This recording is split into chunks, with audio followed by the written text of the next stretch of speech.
What if the person you think you are is just a fraction of who you truly are? What if years of conditioning and surviving in a challenging world have left you clinging to strategies and beliefs that mask your truest nature? I'm Catherine Duca, psychotherapist and self-esteem coach, and you're listening to Who Do You Think You Are? A show that looks beneath our psychological masks and uncovers our profoundly messy, beautiful, brilliant, tender-hearted selves. Join me as we go in search of the hidden power of our true selves. I'm so glad you're here. I am so glad you're here. It is my pleasure and privilege to be with you tonight. Welcome to Who Do You Think You Are? This is a podcast dedicated to helping you learn how to have the highest regard for yourself, how to live from a place of genuine self-respect and self-love, and how to make yourself a priority in your own life. Meet me here each week for curated tips and strategies designed to help you drop your psychological masks, connect with your truest essence, and simply live life more easily. Why? Because we know that when we approach life in this way, we naturally and effortlessly and organically have more room, more generosity, and more love for one another. And friends, when have we needed love and generosity and grace more than this very night, this very minute, right? There's so much going on in the world. Tonight, trust me, I think we have an interesting conversation planned. Tonight, we're going to continue, actually, the conversation we started last week on the whole idea of trust in relationships. We had some questions in the chat that I did not have a chance to answer, and I got some emails during the week with additional questions. So I'm going to try to incorporate the answers to those questions in my remarks tonight. And I invite you, if you have access to the chat, if you're listening live, to please interact with me. Comment, ask any question you'd like, present an alternative point of view if you'd care to. Any and all contributions are more than welcome. And in fact, I think it helps create a better show. So I invite you to participate. Trust. So let's recap what we talked about last week. First of all, what is trust? You know, trust, like so many things, actually, I would say suffers a bit from a definitional vagueness. And that's because there are so many things that go into trust. There are so many variables, and it's such a layered topic and such a nuanced topic that it's hard for researchers to come to an exact agreement on what trust is. Nevertheless, there are some key aspects of trust that everyone agrees upon. And we went over them last week in kind of a broad way. I'll recap some of them now. We said that trust is a foundational aspect of trust, which it certainly is. It is the building block, one of the most important building blocks in a meaningful relationship upon which all other meaningful aspects are based.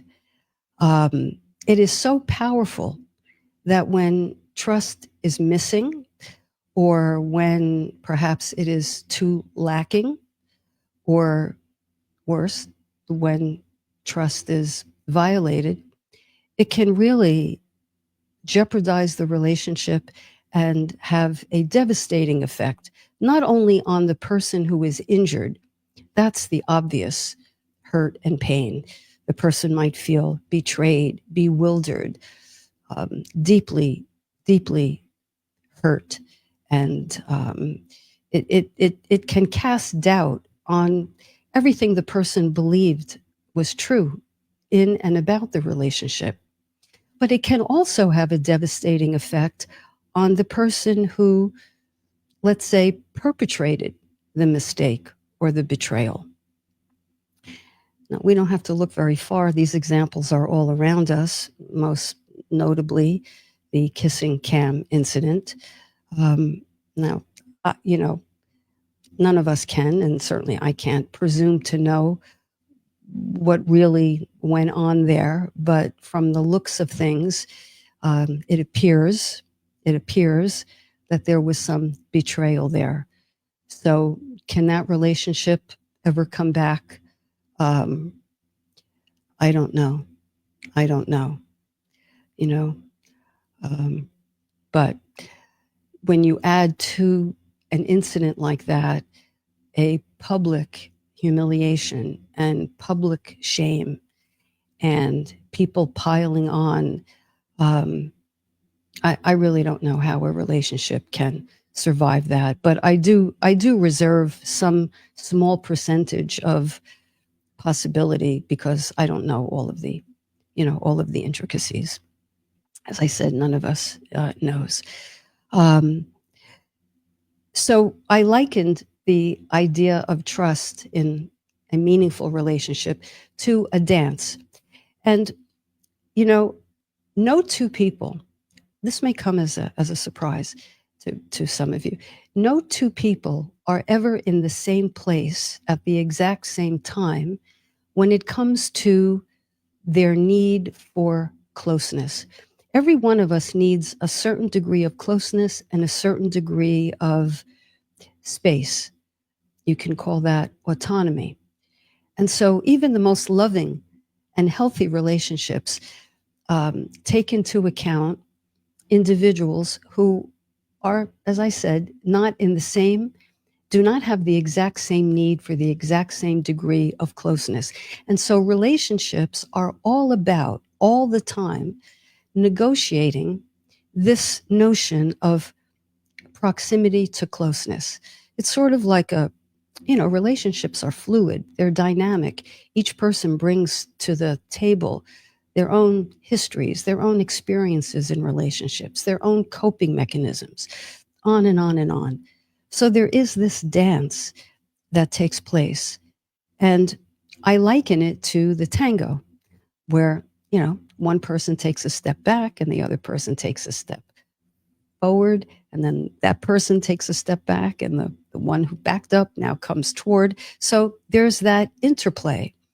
And if that interplay is a balanced interplay, um, where overall there is a nice measure of give and take, then that's like doing the tango. If, on the other hand, one person has a very, very high need to be close almost all the time, especially in the early stages of a relationship, that's when you might see someone prone to oversharing. It's really born from a deep need to establish an attachment. And I have to say, in those cases, prematurely. And so, you see people who overshare and overcommit and over open up. They open up not only their hearts, but their homes, their bank accounts, so on and so forth, because they're hungry to have sort of a stake in the ground with that relationship.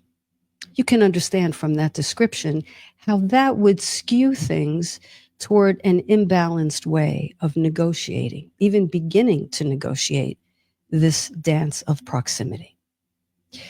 On the other hand, because there is always an other hand, if you're someone who, on the complete other end of the spectrum, needs to feel inordinately reassured that whatever you say is never going to be met with a challenge, never going to be met with disagreement, and you're waiting and waiting and waiting for that to happen, you almost want in the back of your mind, you might disagree with this intellectually, but emotionally, all the way in the back, you may be hoping for a virtual guarantee that you're not going to be rejected or you're not going to have a difference of opinion, or there's not going to be a confrontation. Now, the person who approaches trust in that way runs the risk of actually feeling somewhat isolated and lonely, even in the context of a relationship, because there is a wall up. And so I call that more of a, it's not tango, it's more of a mosh. I think it's called moshing. You're dancing in a mosh pit. Your needs are colliding with the other person. There isn't flow. There may be rigidity. There may be people pleasing. And, people pleasing, as a recovering people pleaser myself, I can tell you that people pleasing is, I call it manipulation dipped in chocolate. We people pleasers, in many ways, we're very agreeable, we're easygoing, and, but at the same time, we steer things to go our way, even if our way is keeping the peace. And the problem with that is we're not being truthful to ourselves. And when we're not being truthful to ourselves, we can't help but not be truthful to the other person. We're going to get into that a little bit more.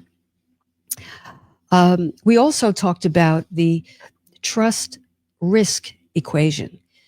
The way trust gets built is by taking small, somewhat reasoned or calculated risks, especially to start, and then you simply observe what the other person, your partner or prospective partner, how they respond in kind. Do they respond in kind? So you share a little bit and then you see what the other person does. And if they match your sharing, then you can go ahead and share a little bit more. But if you're one of those people who needs the virtual guarantor before you share, you're not going to take risks. And risks are the building block of trust in relationships. So the whole idea of taking a chance is something that is woven through this notion of trust.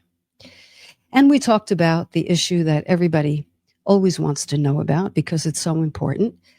And that is what happens when one person makes an epic mistake in the relationship? What happens if somebody really messes up? And that could include a betrayal of sorts, infidelity. Well, I likened it last week to the idea of breaking a plate. You can break a plate and it can hit the floor and it can break in a couple of places. But if the breaks are clean, the plate can perhaps be glued together with one of those really strong bonding agents. And that doesn't mean that you don't observe the cracks because they're visible, but the plate is strong and can last a lifetime. And maybe you're a little more careful with the plate. Perhaps you're a little more gentle with it. You don't take it for granted. You don't shove it in the dishwasher. You handle it more gingerly. And I think relationships that come back from epic mistakes can be like that plate. And we talked about the Japanese art of kintsugi, where the cracks in the plate are filled in not with glue, but with a precious metal, gold or silver or platinum. And in that case, the crack or cracks are very obvious, but they're also beautiful because through the healing process, you kind of, the relationship is changed, maybe deepened, maybe the degree of honesty is amplified. And I've seen people come back from the brink in a much stronger way. People say, I want to get back to the way it was before. That's kind of impossible. But what I have seen is relationships come back differently, stronger than before. So that's possible. But sometimes the plate hits the ceramic tile, and it shatters in, in 100 pieces. And there are shards, and there are missing chips, and you can't even find the chips. They go into the refrigerator or whatever the case. And in those instances, the plate, the relationship is beyond repair. So that's kind of, in a nutshell, the spectrum of what's involved in creating, the scaffolding, I would say, of a good relationship, and what happens with degrees of brokenness. Now, in order for a relationship to come back from an epic mistake, you must have the following ingredients. The person who, what language shall I use, who perpetrated the injury, the injurer, that person must demonstrate genuine remorse. Without genuine remorse, nothing's going to happen, nothing constructive. And by remorse, there needs to be, and this is many people say they're sorry and they mean it, but they don't really understand how their behavior impacted the other person. They know the other person is upset, and they feel genuinely badly about that, but they don't really comprehend how their behavior, how that behavior landed in the other person. And so there has to be some understanding and some insight. When I violated the sacred trust between us, that shattered you. That called into question everything I've ever said to you. My goodness. I was being frivolous. I was being careful. I was being all kinds of ways. I don't think I realized that you were on the receiving end in that way. There has to be that. And there has to be a genuine apology and a capacity, and highlight this in yellow, a capacity to self-correct, a capacity to work on oneself. Because without that, the repair has no legs, Now, at the same time, if the injurer can get there, the injured party has to do one or two things. They have to have the capacity to forgive. And this, I'm not saying this is an overnight process, but the capacity to forgive. I've met people who, many actually, who say they have forgiven the other person, but really, what is going on is they have kind of a gotcha. I'm going to hold this over your head and kind of make you pay. Without necessarily saying a word, but it's sort of in the ethers. It's in the vibration. I'm gonna hold this over your head and never let you forget it, and keep you kind of off kilter. And that's how the person who's hurt tries to get their power back. Remember a couple of weeks ago, if you were with me, we talked about the power differential in relationships. And when one is hurt like that, one feels powerless. This was done to me. I didn't see it coming. I was blindsided. How could you do this to me? How could you take all our money, the money we earned together, and spend it on yourself? How could you have gone outside of our relationship to meet your needs? How could you have lied right to my face while looking in my eyes? I mean, it's devastating. So the person, if repair is to happen, has to have capacity to forgive and a willingness to forgive. So without these two ends working toward the middle, I don't think repair can really happen.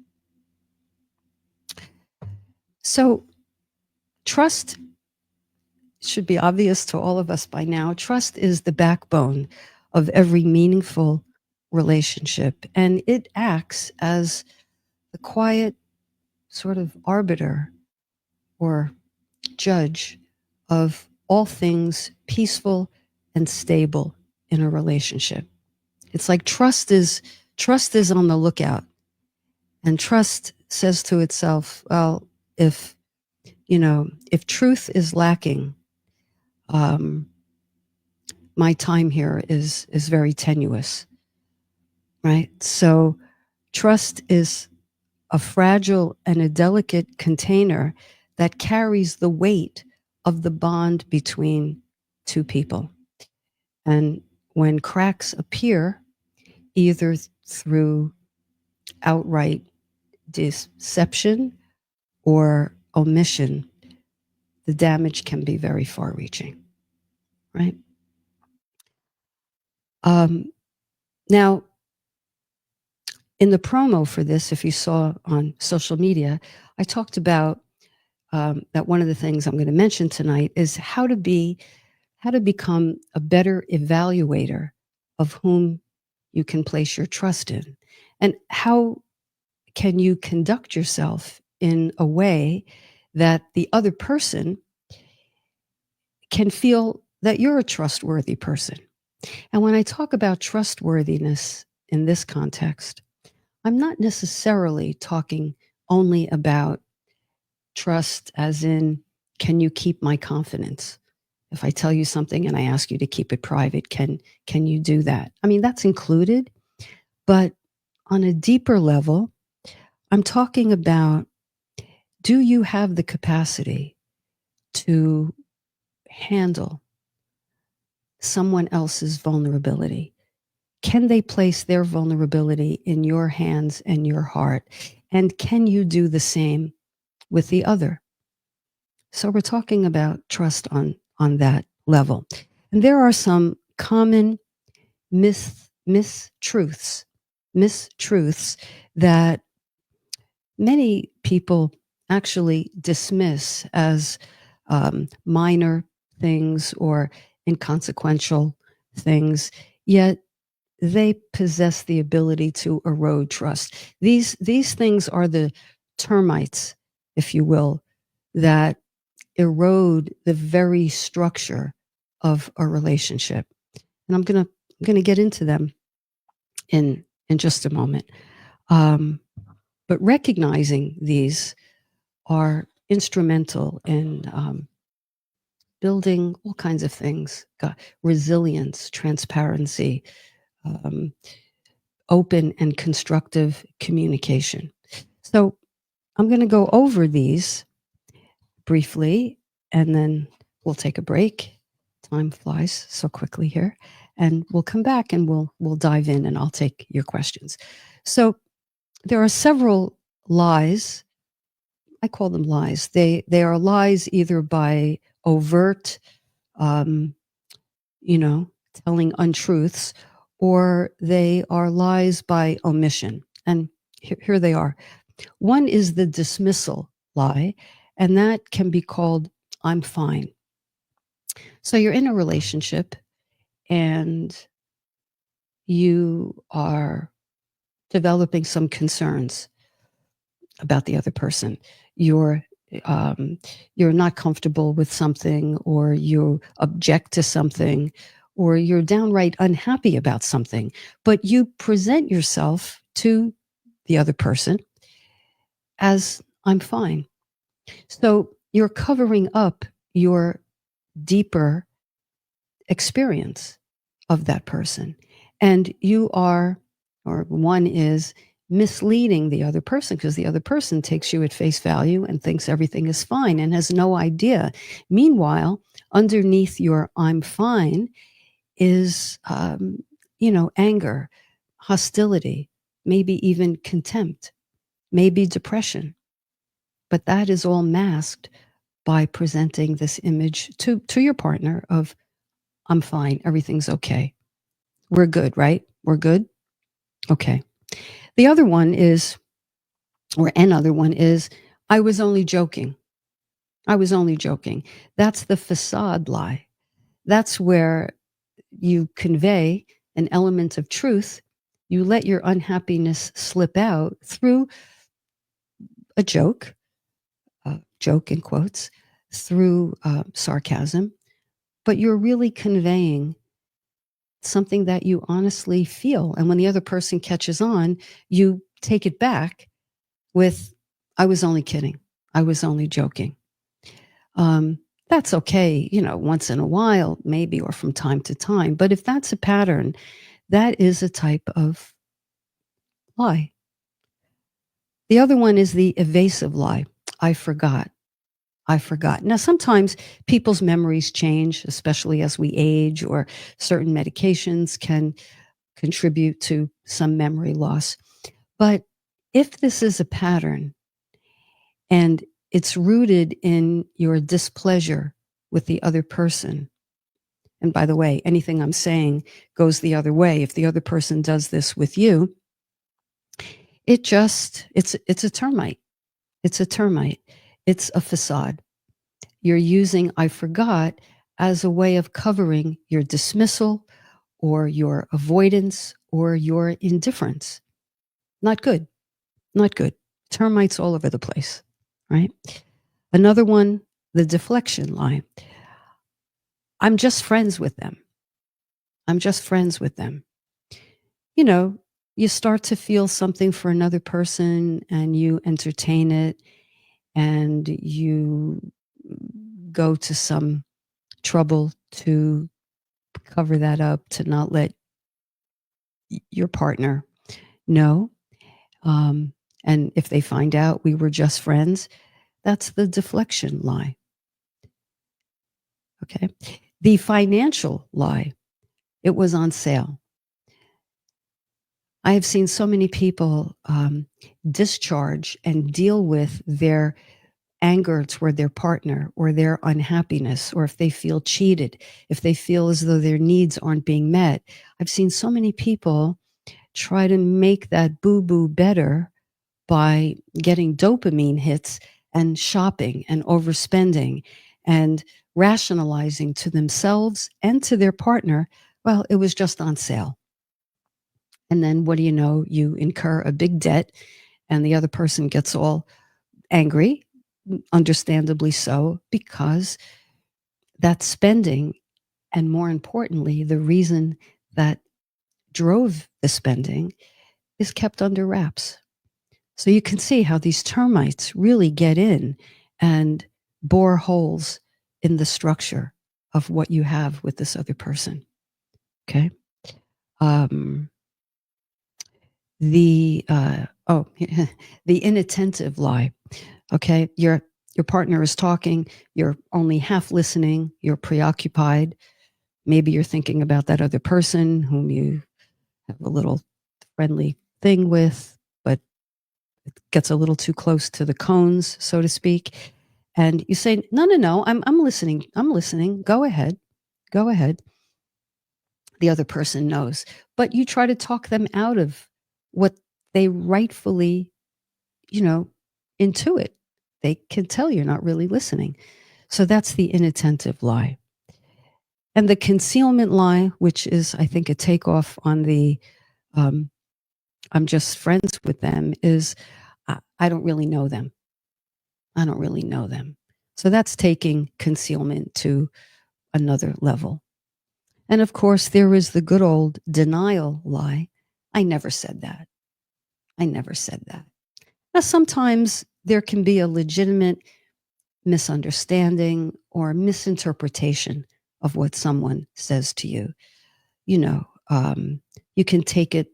You can take it in a way that is other than how they intended, say a remark or even a joke. And again, if this is a once in a while thing, it's not a big deal. But if it is a pattern, right, there's going to be a problem. So the bottom line here is that trust and truth go in tandem. You can't have one without the other, right? So in order to build trust, one does have to take these risks, and they're the risk of vulnerability. The risk of vulnerability. Relationships in general and trust in particular is not about perfection. There's no such thing. We know that. It is about the willingness to be vulnerable together, to really step in the deep end. But I come back to, in new relationships, that should be done in a gradual, kind of quasi systematic way. Again, you reveal a little bit at a time and you see how the other person responds. If you overwhelm the person, they're not going to respond well. Now, if you sincerely express your truth, if you try to let your partner know that you're unhappy about a few things or something, and you are met with criticism or condensation or dismissal, or if you respond that way to your partner's sincere overtures of expressing truths, then you're going to train one another to not be so open, right? You're going to train like you train a puppy. This is not going to end well. If you tell me the truth, I'm going to overreact, or I'm going to argue with you. I'm going to throw in the kitchen sink. I'm going to pile on, or I'm going to give you the silent treatment. I'm going to recoil in such a way that I'm unreachable. So in essence, we can, we train people how to treat us. And if we don't meet our partner's overtures with kindness and respect, we extinguish that trait right out of them. And then they're more likely to go kind of off to the side and do something that they shouldn't do. So trust is a mutual act, hence a dance. All right. So that's a lot to digest. But I think that being a good evaluator of trust comes down to, and I want to really emphasize this, comes down to first and foremost, trusting in yourself, trusting in your own instincts. I can't remember who said it. Some author said, you know it in your knower. Your knower is like your solar plexus. And you feel what you feel in there. And it's, we can't be talked out of it. We can try to override it, but it's still there. It's still there. I think many of you know what I'm talking about there. We've all either wanted the relationship too badly. We didn't want to acknowledge the truth because maybe we can't stay in the relationship, or maybe we'd have to have a difficult conversation and we don't like that. So we override, talk ourselves out of what we know to be true. Instead of saying, hey, I have to bring something up. I know this is uncomfortable. You can even say, look, this is how I feel, but please tell me if you think I'm off, or let me share with you. Yesterday, when this and this happened, I experienced this and that. I felt like you didn't care about my feelings. You said you were going to call and look in on me, and you didn't. And I took that to mean you didn't care about me. I was last on your list. That was my experience. Can you speak to that? And then ideally, you should kind of be quiet and give the person the room to digest what you're saying and respond however they're going to respond, right? And you take in their response. And the person might say, no, I thought about you all day. I absolutely was, I meant to check in on you. It was important to me. And then this and that happened, and I was distracted, and I feel terrible about it. And, I called you the first opportunity I had. Yes, I know it was a couple of hours later. And I wish I hadn't let myself be distracted. That's an example, but it's best to acknowledge what the other person is feeling. Acknowledgement doesn't necessarily mean you agree with them, because you have your own experience, but it means this is what I hear you telling me. You felt that I neglected you. What you're saying is you felt that I didn't care about you. You felt that you were so unimportant to me. That's what I hear you telling me. Am I correct? And the other person says, yes, that's it exactly. I felt you didn't care about me. The best thing to do then is to say, okay, is there more? Is there more? I felt you didn't care about me, but you're telling me you got distracted. Is there more? Or the other person can say to you, ideally, you felt neglected by me. Is there more to that feeling? Have you felt like this with me before? Tell me more, or is there more? Is one of the best questions I think we can ask when we're really trying to get to the truth. Tell me more. Okay? So I'll leave you with that for a moment. Let's take a short break. I'm going to then come back, go to the chat, share a few more things, and we'll take it from there.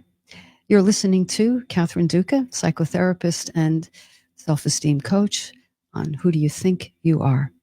Be right back. Stay with me. And welcome back.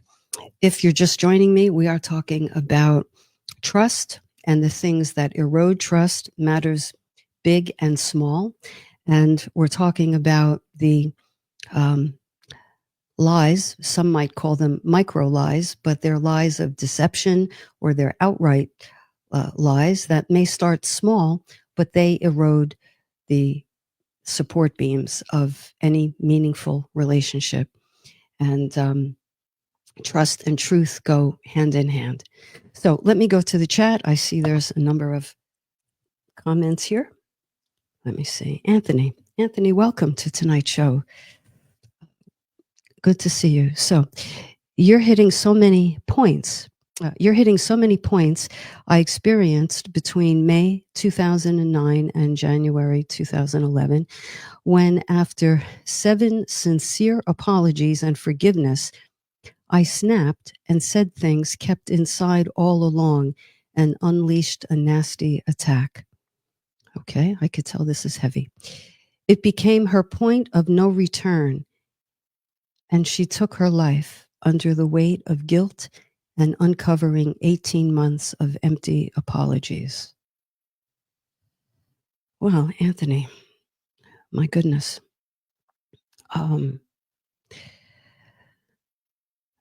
Number one, I can hear the weight in your voice there.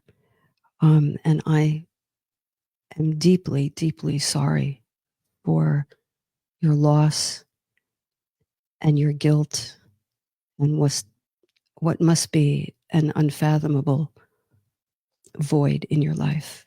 I am so deeply sorry.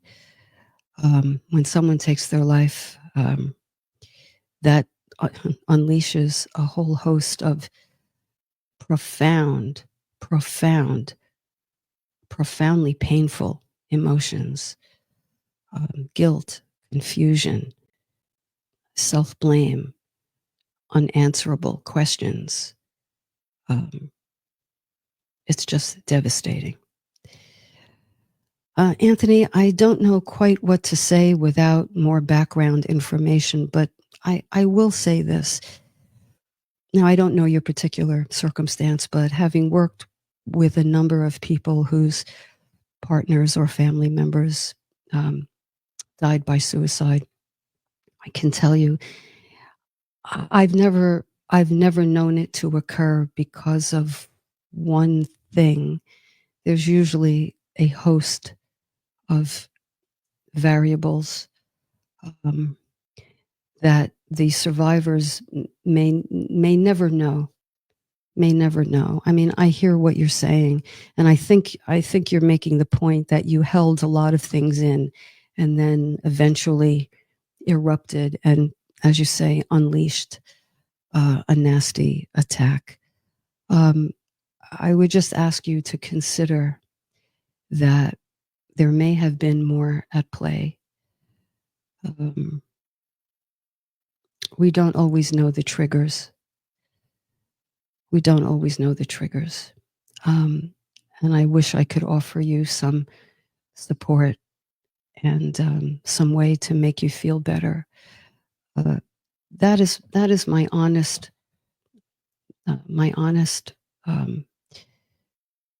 deep reply, that it's very rarely one thing, and very rarely something that one person caused. I don't think I've ever seen that happen, even in the most contentious relationships where there was a death by suicide. Upon further investigation, there were things like mental health issues, family wounds, childhood trauma, deep trauma that was unresolved. I ask you to consider not taking this all on yourself. Okay? Thank you for your deep, heartfelt share there, Anthony. And blessings to you. Okay, I'm going to shift gears and go to Patricia. Patricia, you commented last week and I didn't get to you. I'm glad you're back. You're saying we often think of the big things that damage trust, but these termites, as you call them, are really the more subtle and likely common eroders of trust, and something I need to pay more attention to. And I can see right there that Janine, hi Janine, welcome, says that that's a great insight, Patricia. It's not always the glaring, obvious stuff. Can you give an example or two, things that cause mistrust or are symptoms of it? Janine, is that question to me or to Patricia? Probably to me. I just want to echo that. And I think some of these lies by omission that I mentioned they can be small, they can be the beginnings of patterns rooted in, I'm too uncomfortable to share the fact that I feel some kind of way toward you, partner. I'm uncomfortable. I'm too afraid to let you know that I was angry at what you said last week. It could start as, now I guess that depends on what that is, but if it's not addressed in real time, it gets parked someplace, and what happens? It grows. And then from there, one can be sort of guarded then, expecting that to happen again. So you're prepared for it and you close off. And this is how, a day-to-day interaction can build on itself and intensify. So if anyone else in the chat or anyone listening can think of other day-to-day examples that act as a termite, please put it in the chat. I welcome it. But I've seen, I ask my clients who come to me with a big thing, and I say, well, when did this start? Or when did you begin to notice? And, almost inevitably, they go back to a time when, and the thing was kind of small. And I ask them, well, how did you handle that? You felt uncomfortable. You felt you had something in your stomach that didn't. How did you handle that? I didn't say anything. Okay, right there. Right there, by not speaking up on your own behalf, you become an accomplice, if you will, to the termite erosion.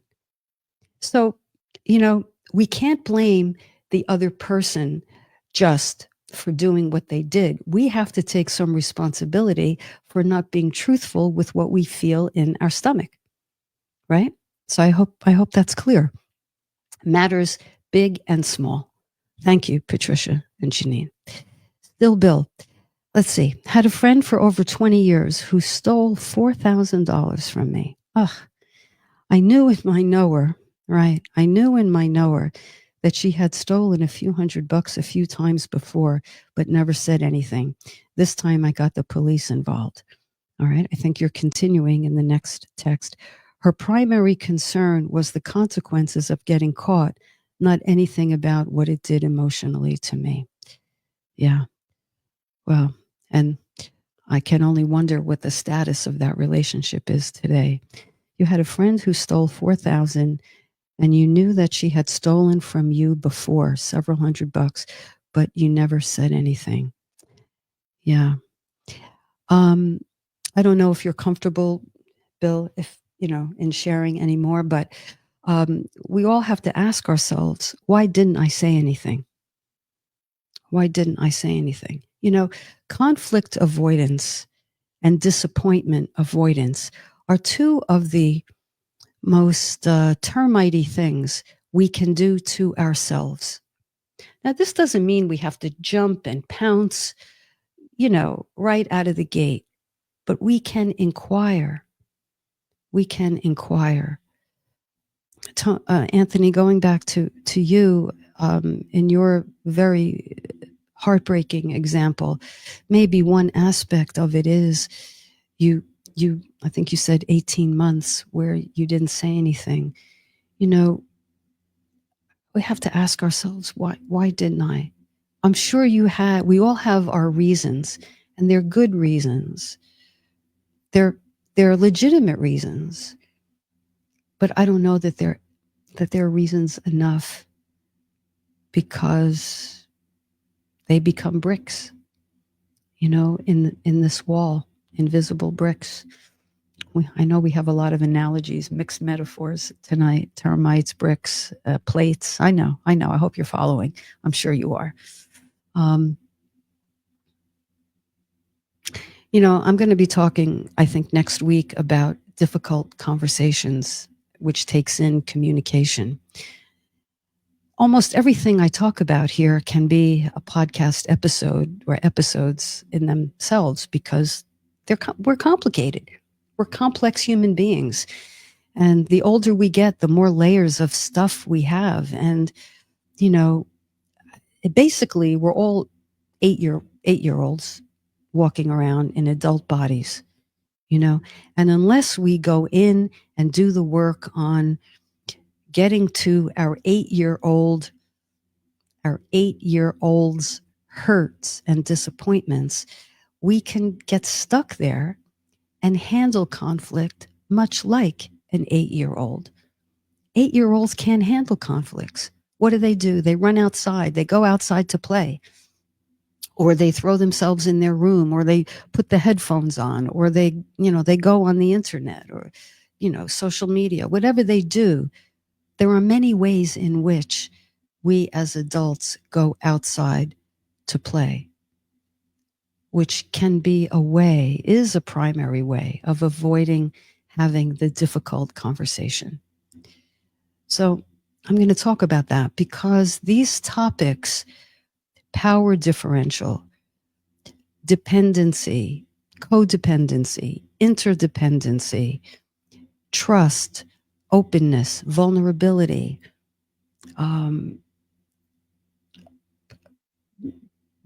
avoidance of uncomfortable truths, these are all baked into the souffle. You can't really carve out. No one aspect is a standalone aspect. They're all kind of folded into the souffle. And if you slam the door, meaning if you don't treat the relationship and the other person and yourself with kindness and respect and curiosity and inquisitiveness, you're going to slam the oven door on the souffle, one more metaphor, and the relationship souffle will collapse. It'll collapse. And at the very least, it'll look like a collapsed thing. Even if it isn't destroyed, even if it's still edible, it doesn't look like a souffle should look. So I hope you're as intrigued as I am, and as interested as I am, and committed to doing what I think is the delicious work of cultivating self-awareness and bringing to bear these skills. We're not born with them. We are not born with them. And sometimes we were taught the absolute opposite of these skills. You know, we were taught, perhaps by example, not to speak up because maybe we did when we were 8 years old and we expressed our displeasure at 8 or 10 or 16, young. And there was a consequence for that. And so when we got our hands slapped, metaphorically, we did a note to self. Sharing how I feel does not end well. Keep it to yourself. Don't rock the boat. Don't make waves. Keep the peace. Hold it all in. I mean, we're taught that. In this culture, especially, go have a drink. Go buy something. Go distract yourself. Now, some distractions are okay. We can't live in pain 24/7, but I think you know the kind of distraction I'm talking about here. Avoidance as a pattern. It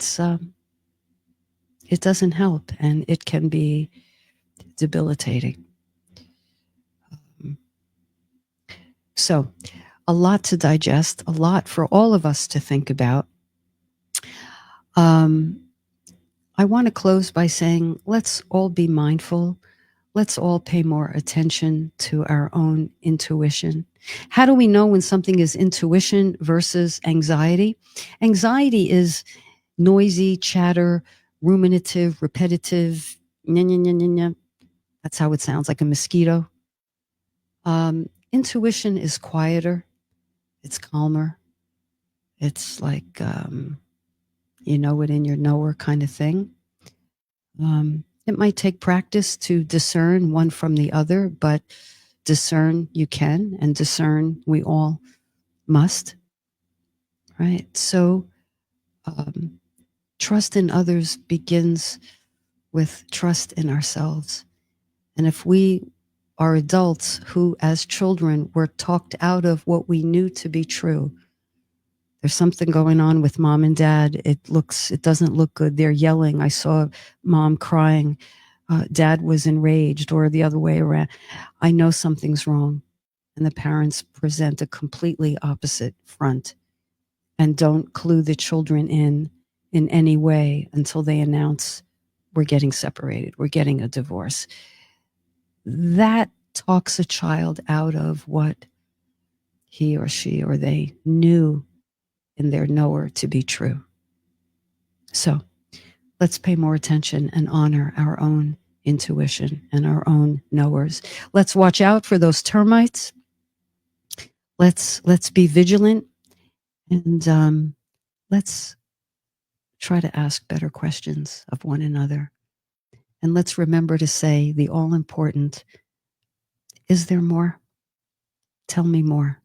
Yes, I'm uncomfortable to hear this, but I recognize that giving you the room to tell me, and me the opportunity to have truthful information, can only help us. So tell me more. I'm here to listen. I want to know what your experience was. I'm going to do my best to share mine with you. And let's see if we can't meet in the middle and together commit to having the courage to be vulnerable with one another. Right? Doesn't that sound like a pretty good way to go? I hope you think so. So, friends, self-love builders, wide receivers, it's my pleasure. Thanks for letting me into your earbuds tonight. Thank you for showing up in the chat.